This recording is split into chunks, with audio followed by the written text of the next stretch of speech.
Hey guys, hey my loves, welcome back to my channel. Yes, I am excited. I am super duper excited today. And I'm sure you may be wondering why is she excited?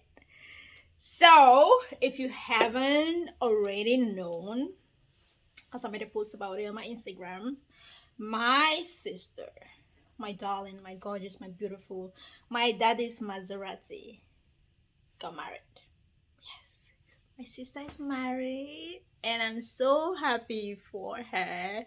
And I wish them the best. It was an amazing, amazing, amazing, amazing marriage ceremony. But anyway, that's not what I want to talk about. I want to talk about the relevance of tradition to the African society, to the African girl child, to the African man. So today, I wanted to, because I am one of those people, or I had been one of those people that I didn't really give two shit about traditions, right? And I was just like, I don't really care much for it. Um, I am so big on a church marriage, on a Christian. I want my marriage to be celebrated in church, in a Catholic church to be precise. So I'm just like, you know what? All these other things don't really mean much. But guess what? I was wrong. I know. Me wrong, yeah. I was wrong. I was so wrong. Traditional marriage, traditional rites, not just a marriage, not just a ceremony, it's extremely important. I cannot emphasize this enough. But as an African girl in my 20s, I have learned the value of the traditional rites. It is so important. It is like a whole negotiation process. It is everything, every right done is for a reason, it's for a purpose, it's for the ancestors. Because that was one of my thing. I was like, traditional marriage is just for ancestors. People made these rules and they're dead and they're gone a long time ago. Why do we still have to do this? As long as you guys agree, love each other, it's okay. Go ahead and get married. Go ahead and, do your thing. But no. Traditional marriage is important for so many reasons. One of which it's our ancestors called, yes, for the ancestors first. When you see in an African um marriage, so before you even get to the point of where you have guests, different people coming in to celebrate the individuals or the couples with traditional marriage, a lot of things have happened. And these are a lot of things I want to share with you guys first. So there is something called a knock door in the African culture. You have to do a knock door. So a knock door typically, you know, I know society has modernized it a little, but the way a knock door is supposed to be done according to the customs and tradition. I don't every tradition is different, every culture is different, I think, but we all have some similarities. So the way the knockdown is supposed to be done is couple of people, very few people from the girl's side and the man's side, the meet, right? And then they introduce themselves. The knockdown, it's nothing, no right is performed at that point. So the two families are just introducing themselves like, my son has interest in your girl, in your daughter, so we are just here to let you know, aka making it official that a man and a girl have intentions of being together. Now, after the tradition, we have something that is called the bride price. Sorry, after the knock door, you have to come pay the bride price, the dowry for the girl, because the dowry is paid before the traditional ceremony. Now, the dowry, it's an amount that the man comes to pay to the girl, gives the girl's family. So the girl's family might say that our daughter, we need you to give us X amount of money. Let's say 5 million, right? It could be 1,000. It could be 10,000. It could be, I don't know. I'm sure you guys saw the video of Dan with, I think it's Dan with this child that was getting married, and they killed over 100 cows, sheep, and goats, and all of that. So it just depends on what the family requires. And now, the fact that you say your child is worth 10 million doesn't necessarily mean that the man is going to pay you 10 million for your daughter. That's not how it works. So when the man has when the girl's family have said to the guy's family, our daughter, we are demanding 10 million. I'm using 10 million for instance, for as an example here. So I said we demand 10 million for our daughter, and here is a list of things you also need to bring. Because there is a list. You have goats, pigs. In my tradition, we need pigs. You need to bring pig. Yes, a pig is part of my tradition. I am from Lebanon. I am from the Letias family, so it is our tradition. We need a pig.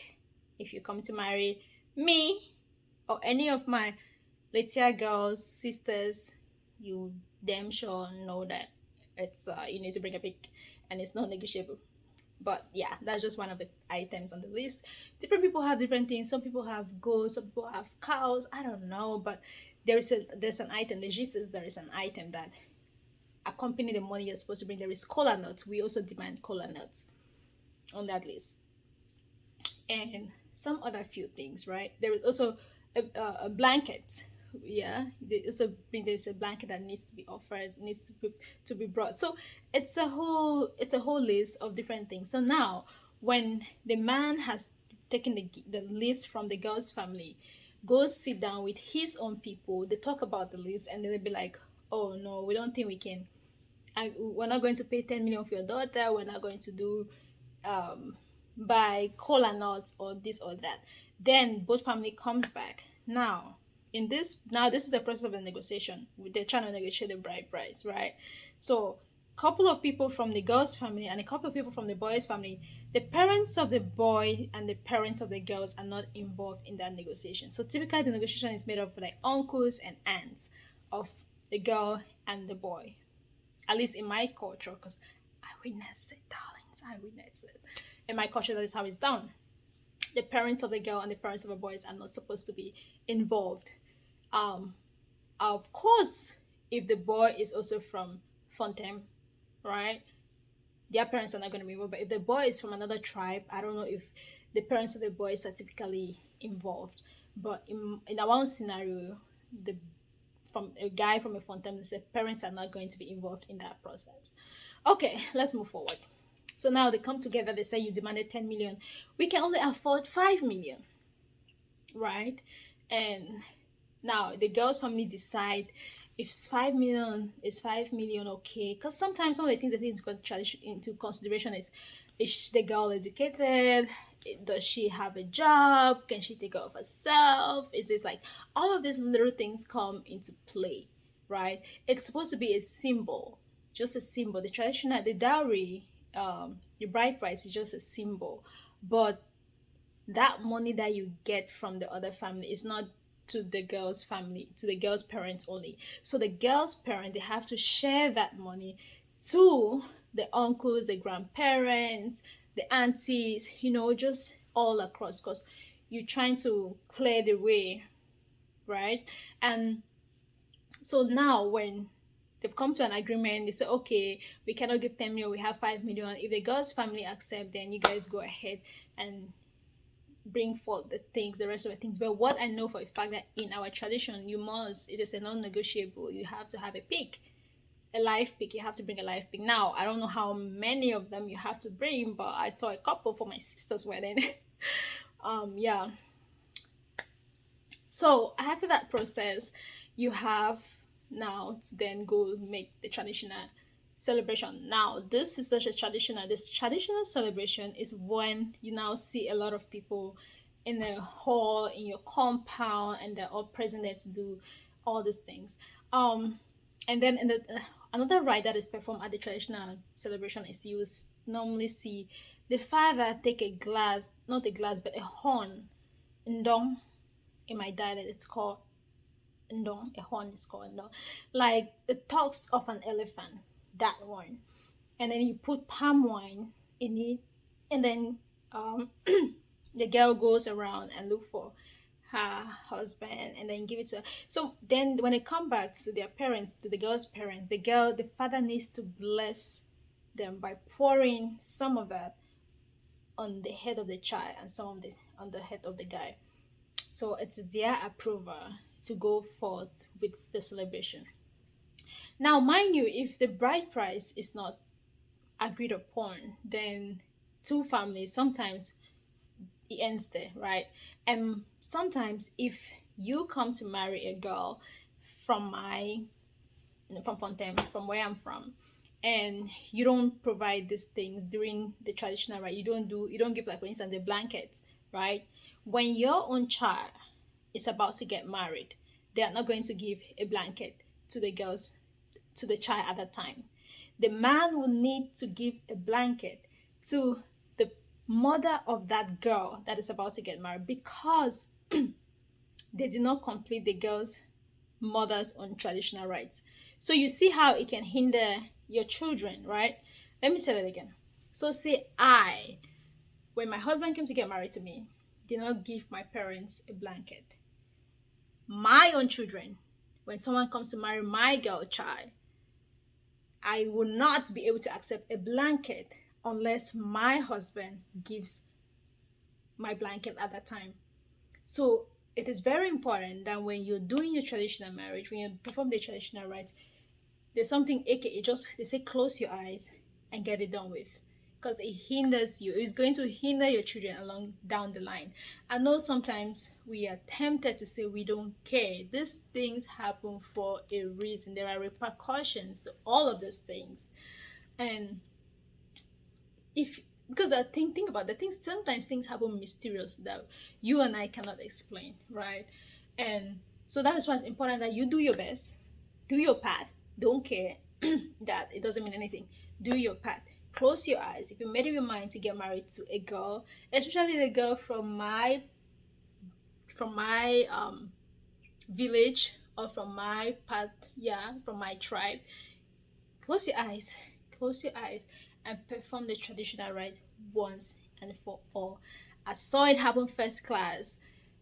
I saw it happen first hand, and I wouldn't want that to happen to my children. I wouldn't want that, because sometimes we want to take shortcuts and be like, we don't have money, let's just end here and let's just start having our kids and doing our thing, come with stay. But yeah, if you can, please do all your traditional right. It is very important. If you cannot, however, when you're able to do it, please go complete it. Because the tendency is, once you start living with someone and you're having kids with these people, it just, you just tend to forget that you had to go do something. So please, tradition is very important. Do your part and don't hinder your children.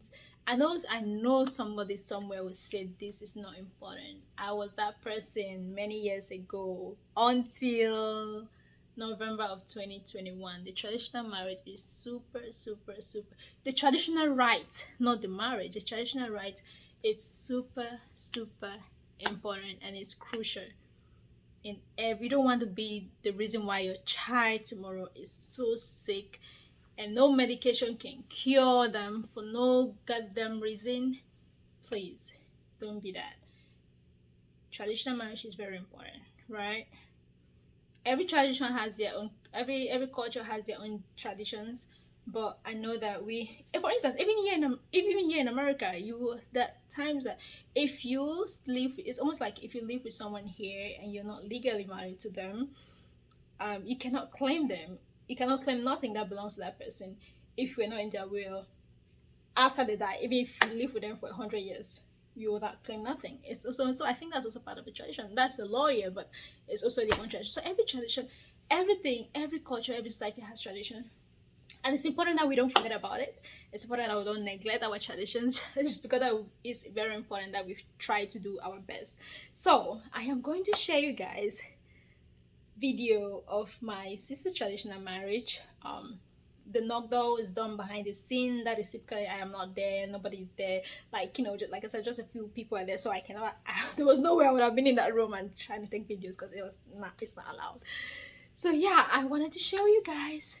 My beautiful sister got married and to a really really nice guy, and I love him. I love him so much. This also brings me to another thing that I had always said in my previous some of my videos, and I said it's very important that when you going into a new family, it's important that you're loved. It's important they love you. It's important the family love you as well. Because sometimes we're tempted to say, I love him, he loves me. I don't give a shit if his mom, if his mother, or if his father, or his sisters, or his brothers love me. I promise you, life goes a lot more easier if both family love each other. Trust me, I am married.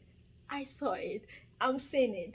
I like the way I'm feeling about my sister's family that she's into. I'm very confident that they love her.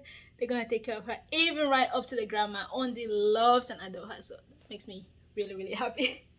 Anyway, I know I digress, but yeah, I just wanted to share my thoughts. I learned a lot from my tradition, and I'm so happy I did, and I'm so happy I was present, and I'm so happy I did not miss it for nothing in this world. And I pray and I hope that when our turn comes, if you are single, and I hope that we're able to do the right thing. I hope that we do it, and even if we don't complete it, I hope that sometime down the line we are able to do these things and just pave way for our future generations. Okay guys, let me not keep you all too long. I hope you have an amazing day, and I'll talk to you guys soon. Bisous.